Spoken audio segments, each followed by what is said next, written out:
I volunteered for a couple of years, just helping out around churches, schools, but it really kicked off this year when the hurricane hit. It's devastated a lot of communities.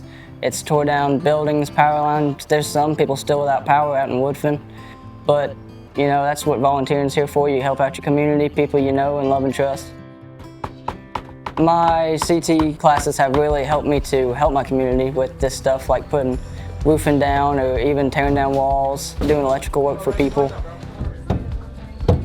Carter and all of his classmates have been volunteering since day 2 or 3 they've been out in the field. They're just going to place and asking people how they can help them, helping fill that need with the skills they have that they developed with their high school classes.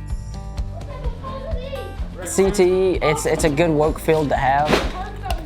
You get hands-on learning for tools, things you may think you never need. You have to have this stuff. There's got to be people that build houses. You got to have people that put up power lines and plumbing.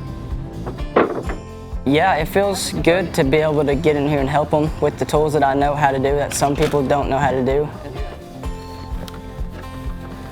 I felt sorry for Melanie whenever I got here. We had to sort of force our way in. There was mud in every room, beds covered, wash machines ruined. We're helping her along the way and making it better. Careers that build and rebuild communities.